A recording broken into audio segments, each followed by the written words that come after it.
이 거룩한 주일에 주의 전에 나오신 여러분들 위해 하나님의 크신 은혜와 복이 임하시기를 주님의 이름으로 축원합니다. 오늘 여러분과 함께 나눌 말씀은 진정한 자기부정이란 제목으로 함께 은혜를 나누고자 합니다. 예수님께서 제자들에게 나를 따라오려거든 자기를 부인하고 자기 십자가를 지고 나를 쫓으라 이렇게 말씀하였습니다. 자기를 부인하고 자기 십자가를 진다. 여러분, 그 삶이 구체적으로 어떤 모습인지 잘 실감이 나지 않으실 것입니다.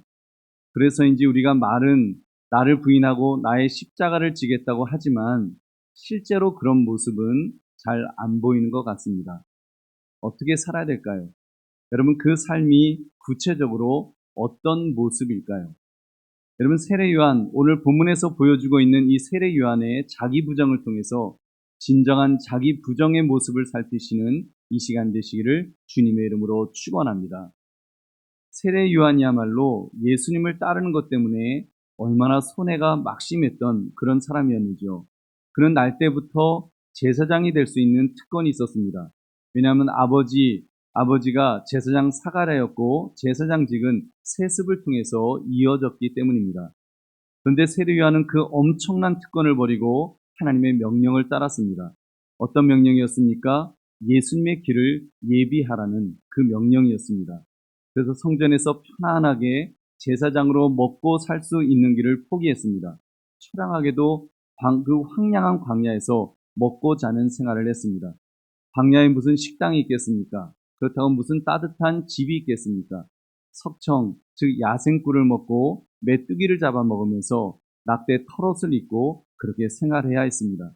사람처럼 사는 게 아니죠. 짐승처럼, 들판에 버려진 야생동물처럼 비참한 생활을 했던 것입니다.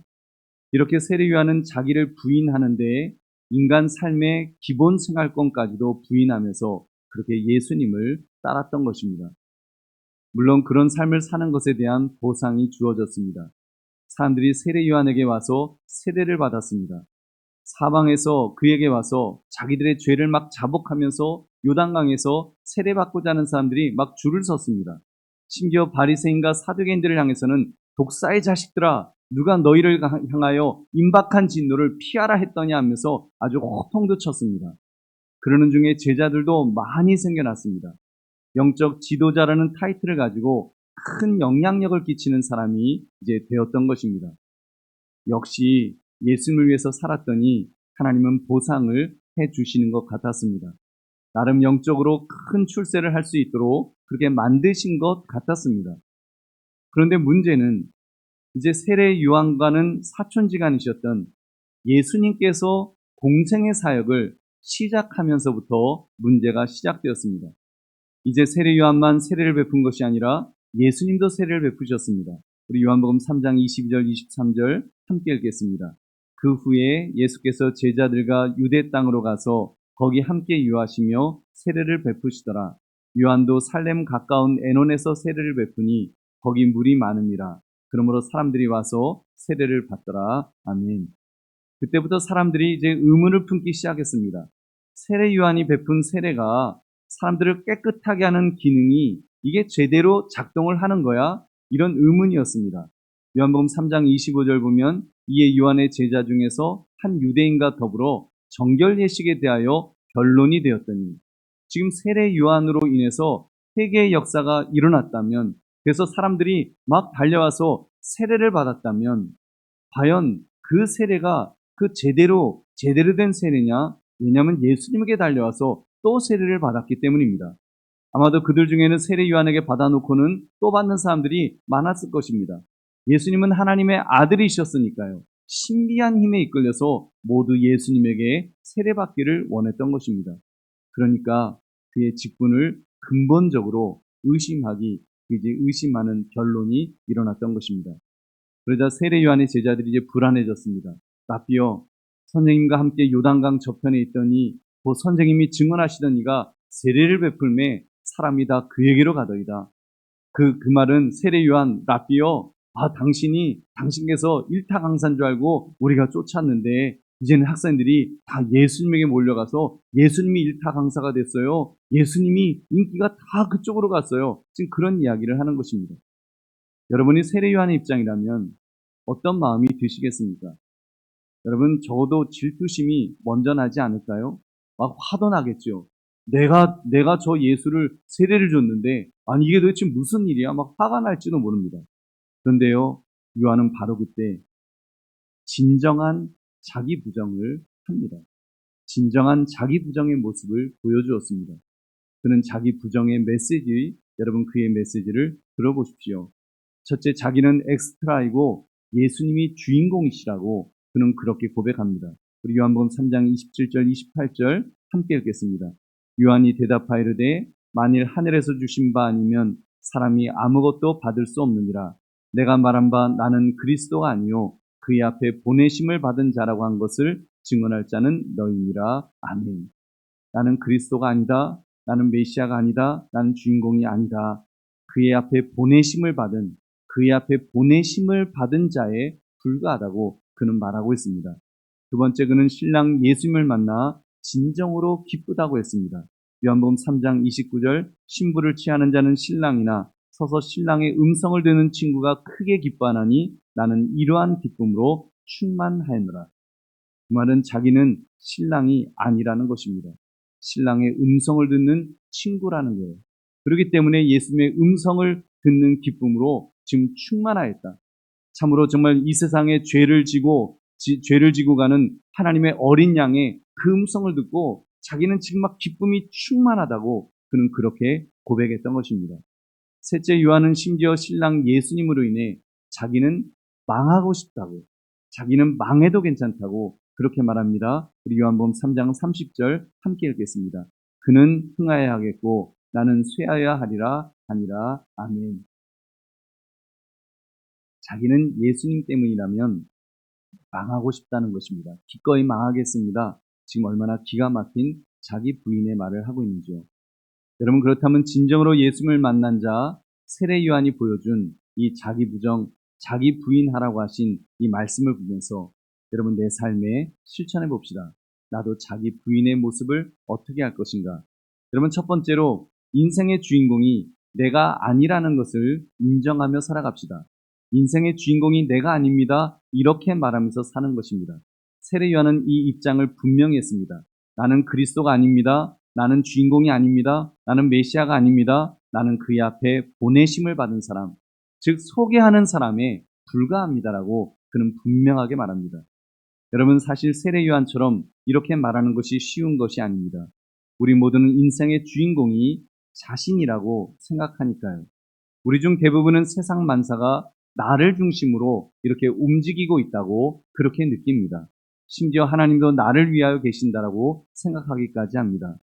아마도 많은 사람들이 하나님이 인간을 위해서 존재한다라고, 하나님이 인간을 위하여 존재한다라고 그렇게 생각하는 분들이 착각하는 경우가 얼마나 많을런지요. 여러분, 이번에 넷플릭스에서 제작한 나는 신이다라고 하는 다큐멘터리를 보면 JMS, 이 정명석이라는 사이비 교주에 대한 이야기가 나옵니다. 젊은 여자들을 꼬드겨서 성적 놀이개를 삼는데 그 내용이 너무 교활하고 가증하고 막 정말 탐욕스럽고 더러워서 막 욕이 안 나올래야 막 목사인 저도 막 욕이 막 저절로 나오는 막 그런 내용입니다. 그 핵심은 자기가 주인공이라는 것입니다. 처음에는 뭐 그 사람도 성경 공부를 통해서 예수님 이야기를 했겠지요. 근데 추종자들이 생기면서 막 추종자들이 선생님 하면서 막 열광을 하니까 자기가 주인공이라고 착각하기 시작했을 것입니다. 그러더니 자기가 메시아다, 자기가 예수다, 자기가 하나님이다라고 사람들을 속이면서 가진 악행을 저질렀던 것입니다. 여러분, 사이비 교주들만 그런 것일까요? 여러분, 우리도 그럴 수 있습니다. 하나님 앞에서 살다 보면 산다고 하면서도 실제로는 내가 주인공으로 착각하면서 살기 때문입니다. 심지어 예수님이 자기를 위해 계신 분으로 착각하기도 하죠. 여러분, 우리 착각하지 맙시다. 하나님이 인간을 위해서 존재하시는 분이 아니십니다. 여러분, 하나님이 인간을 위해서 존재하시는 분이 아니에요. 시간 순서를 보아도 절대 불가합니다. 하나님은 영원전부터 계신 분이십니다. 그리고 인간은 여러분, 하나님께서 세상을 만드시면서 마지막 날 흙을 빚어서 만들어진 피조물입니다. 근데 어떻게 피조물이 감히 창조주를 향해서 당신은 나를 위해 존재하시는 것이죠, 이렇게 말할 수가 있겠냐는 것입니다. 불경한 것입니다. 여러분 따라하시기 바랍니다. 주인공은 하나님이십니다. 주인공은 예수 그리스도십니다. 믿으시면 아멘 합시다. 아멘. 여러분, 그러므로 우리는 인생을 살아가면서 세례 요한처럼 생각하고 세례 요한처럼 행동해야 합니다. 어떻게 해요? 엑스트라로. 여러분, 예수님을 소개하는 사람이라는 의식으로 그렇게 살아가야 합니다. 교회에서 이 목사인 저도 마찬가지입니다. 제가 주인공이 아닙니다. 제가 지금 마이크를 잡고 있고 또 조명을 받고 있고 이 예배의 주인공이, 여러분 조명을 받는다고 제가 이 예배의 지금 주인공이 될 수 없습니다. 저는 그냥 스피커 같은 그런 존재입니다. 하나님께서 이 스피커 소리가 잘 안 나오네, 교체해야겠다 하시면 여러분 내일이라도 교체될 수 있는 저는 소모품에 불과한 존재입니다. 그래도 저는 감사합니다. 저는 마른 막대기만도 못한 존재인데 정말 시궁창에 처박혀 있을 수밖에 없는 그런 존재인데 여러분 이 강대 위에 올려져서 하나님의 말씀을 대언하는 스피커로 쓰임받는다니 여러분 오늘 죽어도 저는 정말 감사하고 영광일 뿐입니다. 여러분 그런데요, 요즘은 주객이 전도되는 경우가 너무 많은 것 같습니다. 주인공이 바뀌는 거예요. 요즘 특히 SNS의 발달로 아무것도 아닌 내용이 동영상 클립같이 작은 클립으로 막 10초, 20초 같은 그런 걸로 해서 막 수백만 명이 좋아요라고 막 누르지 않습니까? 그러다 보니까 이상한 일이 벌어지는 거예요. 예를 들면 대통령을 모시고 이게 사열하는, 군대가 사열을 쫙 하면은 촥촥촥촥 가면서 이제 그 모든 그 서포트가 이 스팟라이트이 다 대통령을 향하게 되어 있죠. 그런데 만약에 누군가가 거기서 뭐 실수를 하든지 톡 튀는 어떤 행동을 했는데 그걸 캡처를 한 거예요. 그 영상을 짧게 만들어서 막 수백만 명, 수천만 명이 보게 되면 이제 그 사람이 대스타가 되는 거예요. 그 사람이 스타가 되어서 아주 그냥 막 엄청나게 사람들이 인기를 끄는 그런 사람으로 머슴이 주인공이 되는 그런 그 현상이 벌어질 수 있다는 것입니다. 여러분 그걸 보면서 정말 인생 한 방이다. 인생 한 방인가 보다. 한 번만 뜨면 뭐 되나 보다. 그렇게 생각할 수 있습니다. 근데 여러분 인생은 그럴 수 있어요. 인생은 사실 뭐 누가 높고 낮음이 뭐가 있습니까? 그렇지만 여러분 우리 신앙생활에서는 그런 것이 없습니다. 우리 인생에는 여러분 주인님이 따로 계신 줄로 믿습니다. 여러분 우리 인생에는 우리 중 아무도 주인공이 아닙니다. 우리는 머슴 같은 존재, 우리는 종입니다.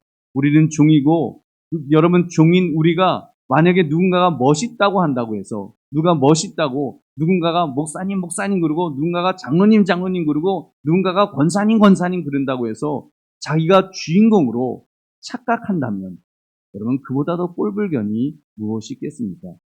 여러분 그런 점에서 우리는 오직 예수님을 주인님으로 모시고 언제나 주님만을 드러낼 수 있는, 예수님만을 드러낼 수 있는 저와 여러분 되시기를 주님의 이름으로 축원합니다. 두 번째, 나의 기쁨이 예수님을 인하여 충만해야 합니다. 세례 요한의 기쁨이 바로 우리 인생의 기쁨이 되어야 합니다. 요한복음 3장 29절 우리 함께 읽겠습니다. 신부를 취하는 자는 신랑이나 서서 신랑의 음성을 듣는 친구가 크게 기뻐하나니 나는 이러한 기쁨으로 충만하였노라. 아멘. 내 인생의 주인공이 예수님이심을 믿는다면 예수님으로 인하여 기쁨이 충만해야 합니다. 주인공이신 예수님께서 나와 함께 하시는데 여러분 우리가 이것으로 기뻐하지 않고 다른 무엇을 우리가 기쁨을 찾을 수가 있겠습니까? 여러분 정말 내가 지금 어느 곳에서 기쁨을 찾으려고 하고 있는지 한번 자신 한번 봅시다.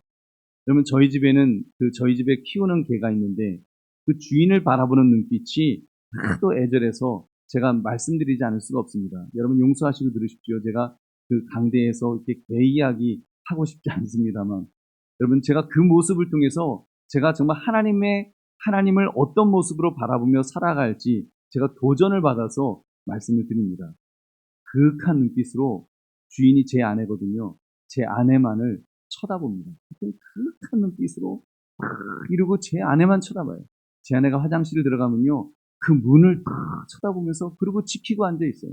만약에 외출을 하면 또 현관문을 바라보면서 그러고 앉아갖고 계속 이제 기다리고 있는 거예요. 뭐 심지어 오랫동안 집에 안 들어오면요, 세상 슬픈 소리로 우우 하면서 막 울어대는데, 야, 진짜 주인 바라기, 세상의 주인을 바라봐도 그렇게 애절하게 바라보는 그 모습은 정말 참 기가 막힙니다. 그런 저희 집 개에게 제가 만약에 멋지고 비싼 개집을 사다 준들 그 개가 쳐다나 보겠습니까? 요즘 개들은 옷도 입고 다니는데 제가 좋은 옷을 사준들 그 개가 좋아하겠습니까? 여러분, 아니에요. 쳐다도 안 볼 겁니다. 오직 자기 주인만 쳐다보고 주인만 바라보는 그 모습을 볼 수 있습니다. 여러분, 그렇다면 우리는 어떠한 경우 기쁨이 충만한지를, 또는 충만할지를 한번 생각해 봅시다. 여러분, 내가 정말 하나님을 나의 주인으로 모신다면, 근데 여러분, 하나님이 나와 함께 하시는 것 때문에 정말 내가 기쁨이 충만한가요? 하나님 앞에 예배드린 것 때문에 너무너무 행복하신가요? 하나님께 기도하는 것 때문에 막 가슴이 설레이십니까? 하나님께 찬양하는 것 때문에 기쁨이 넘치셨나요?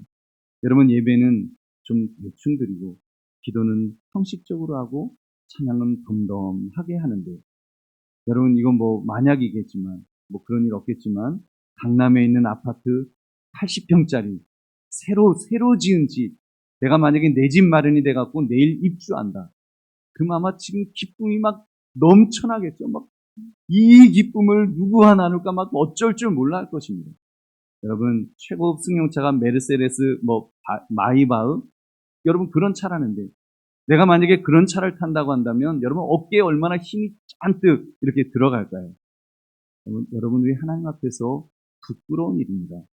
어쩌면 우리는 누구시만도 못한 영성을 가졌는지도 모르겠습니다. 우리 사랑하는 성도님들, 우리 그런 점에서 다시 결단합시다. 주님으로 인하여 기뻐하는 것, 주님으로 인하여 행복해하는 것, 여러분 회복하시기를 바랍니다. 오늘 임직 선거를 할 텐데요, 누군가는 선출되실 것입니다. 선출되실 분들, 사람들에게 인정받았다고 너무 기뻐하지 맙시다. 또 떨어지시는 분들, 떨어졌다고 너무 슬퍼하지도 마십시오. 사람에게 인정받는 것이 본질이 아니니까요. 사람끼리 행하는 일들은 사실 그냥 부수적인 것들에 불과합니다. 중요한 것은 우리가 진정 기뻐해야 될 이유는 예수 그리스도, 주인공이신 예수 그리스도 때문인 줄 믿으시기 바랍니다. 정말 예수님 때문에, 여러분, 예수님이 이번 선거의 결정권자라고, 최종 결정권자라고 정말 믿으신다면 우리가 선출되었다고 마냥 기뻐할 일이 아닐 것입니다. 그만큼 나를 향한 하나님의 기대가 느껴진다면 부담감이 더 커질 테니까요. 여러분, 떨어졌다고 낙심할 것도 없습니다. 하나님께서 하셨다고 한다면 여러분, 우리가 거기에서 무슨 섭섭한 마음이 들겠습니까? 사람이 했다고 생각하니까, 저 사람도 당선되었는데 더 잘난 나를 왜 사람들이 안 뽑아주었느냐고 사람으로 인하여 우리가 상처를 입는 것이 아니겠습니까? 우리 사랑하는 성도들이여, 우리 투표 결과에 대하여 하나님이 하셨다고 믿으시기를 주님의 이름으로 축원합니다.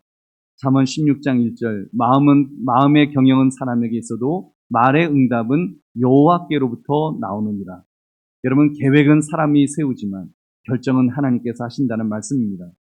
하나님께서 하셨다고 그렇게 믿읍시다. 그렇게 할 때 하나님이 위로해 주시고 하나님이 격려해 주시고 하나님께서 이끌어 주실 줄로 믿습니다. 여러분, 다시 부탁을 드립니다. 투표 결과로 일희일비하는 것이 아니라 우리는 정말 오직 예수, 우리 인생의 주인공이신 예수님만을 바라보시기를 다시 한번 주의 이름으로 축원합니다. 그리고 그 예수 그리스도로 인하여 기뻐하시기 바랍니다.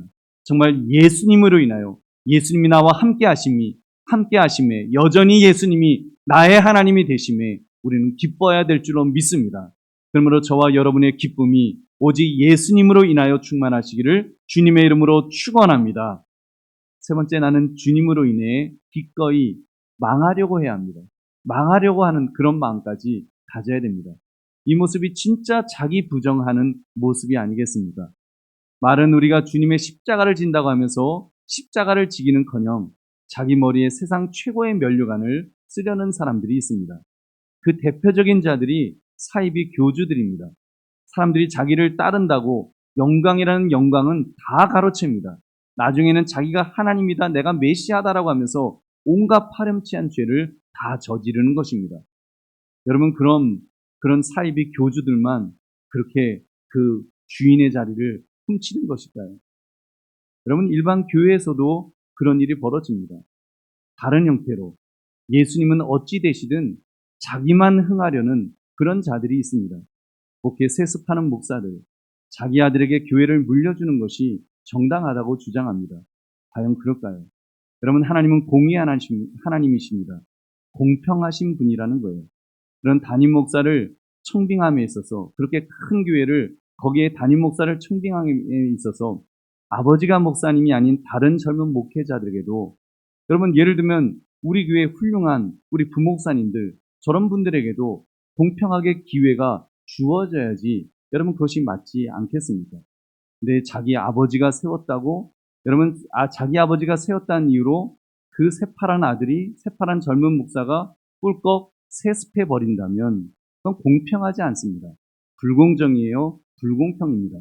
한국교회가 지적을 하고 불신자들이 손가락질을 하는데도 뭐 지질라면 지져라, 기차는 간다 그러면서 물려줍니다. 어떻게 해요? 떨어져 나갈 사람 떨어져 나가도 끄떡 없다는 거예요. 지지하는 사람만 남아도 교인들로 차고 넘친다는 것입니다. 그로 인해서 한국 교회들이 한 싸움에 쌓여서 욕을 먹고, 예수님이 욕을 먹어도 그 영광을 가로채는 그런 사람들이 있다는 거예요. 여러분, 우리도, 근데 뭐 그분들 욕할 거 없습니다. 우리도 그렇게 될 수 있습니다. 저도 이기심을 누르지 않으면 다른 형태로 뭐 그렇게 되겠죠.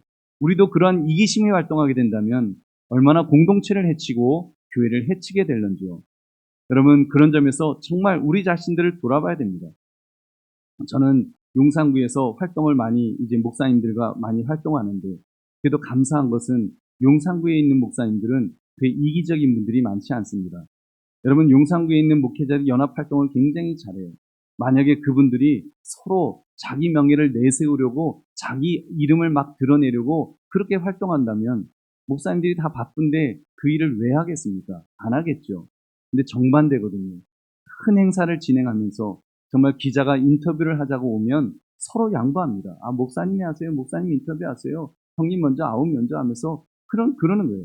자기를 드러내려는 분들이 거의 없습니다. 그러니까 목사님들이 만나면 행복합니다. 그리고 존경하는 마음이 저절로 생기는 것입니다. 서로 사랑할 수 있는 것입니다. 여러분, 그런 점에서 우리 교회에서도 여러분 임직 선거를 하면서 그런 모습이 있었으면 좋겠습니다. 누가 되든 임직 받음을 출세로 여기는 분위기가 없었으면 좋겠습니다. 여러분, 임직은요, 중직이지 고위직이 아니니까요. 여러분, 고위직은 높을 꽃자를 써서 말 그대로 높은 직이니까 여러분 출세하는 것, 출세가 맞겠지요. 여러분, 그러나 교회의 임직은 고위직이 아니라 중직입니다. 중직이란 그 직이 무겁다는 뜻이지 높다는 뜻이 아니잖아요. 교회에는 고위직이 없습니다. 교회에는 중직만 있습니다. 그 사람에게 더 무거운 임무를 맡긴다는 뜻일 뿐입니다. 그러니까 자랑할 일도, 고압 자세를 취할 일도 원천적으로 성립하지 않습니다. 그래서 중직을 맡게 되었을 때 엄밀히 말하면 축하할 일이 아닙니다. 오히려 두렵고 떨리는 마음으로 그 일을 잘 감당할 수 있기를 기도해 주어야 될 그런 직분입니다. 그리고 맡은 자도 두렵고 떨리는 마음으로 힘을 달라고 하나님께 엎드려 기도해야 할 일입니다. 여러분, 이런 면에서 나의 명예, 나의 이익, 나의 인기, 이런 것에 대해서는 어떤 마음을 가져야 한다고요? 요한복음 3장 30절 우리 다시 한번 같이 읽겠습니다. 그는 흥하여야 하겠고 나는 쇠하여야 하리라 하니라. 아멘. 예수님은 흥하셔야 하겠고 나는 쇠하여야 하겠습니다. 교회는 드러나야 하겠고 저는 감춰져야 하겠습니다. 교회는 영광을 받아야 하겠고 나는 그늘에 숨겨져야 하겠습니다. 여러분, 얼마나 멋진 자기 부정의 모습인지요. 그러므로 주님을 위해서라면 망해도 좋습니다. 주님을 위해서라면 망해도 좋습니다. 이런 고백으로 살아가시기를 주님의 이름으로 축원합니다. 이제 말씀을 맺습니다. 진정한 자기 부정. 이것이 참된 믿음의 사람의 모습입니다. 말로만 나를 부인하며 십자가를 지고 주님을 쫓겠습니다. 여러분, 100번 말해봤자 여러분 그 아무 소용없습니다. 그렇게 말하지 맙시다. 실제로 자기 부정을 실천합시다. 내 인생의 주인공이 내가 아닌 예수님이란 사실, 정말 예수님이 주인공이라는 사실을 한순간도 잊지 말고 그 예수님을 주인공으로 모십시다. 여러분, 그렇다면 나의 기쁨이 정말 그 주인공 되시는 예수님으로 인하여 충만하게 될 줄로 믿습니다. 그리고 그 예수님이 흥하실 수 있도록 나는 망해도 좋다는 그런 예수님만 흥하시면 된다라고 하는 그런 의식을 갖게 될 것입니다. 교회만 유익이 있으면 됩니다. 나는 어떻게 돼도 괜찮습니다. 교회에 유익이 있으면 그것이 전부라고 말할 수 있는 그런 믿음의 사람으로 될 줄로 믿습니다. 그러면 말로만 하는 자기 부정이 아닌 삶을 통해 자기 부정을 실천하시는 저와 여러분 되시기를 주님의 이름으로 축원합니다. 우리 함께 기도하겠습니다. 오늘 말씀 생각하시면서 하나님 그렇게 살기를 원합니다. 진정한 자기 부정을 속에서 그렇게 참으로 정말 주님의 주인공 되심을 인정하면서 또 주님으로 인하여 기뻐하면서 또 주님만이 흥하시기를 바라면서 그렇게 살게 해달라고 주여 한번 외치고 기도하겠습니다. 주여! 하나님 아버지 감사합니다. 오늘 주신 말씀 앞에 하나님 우리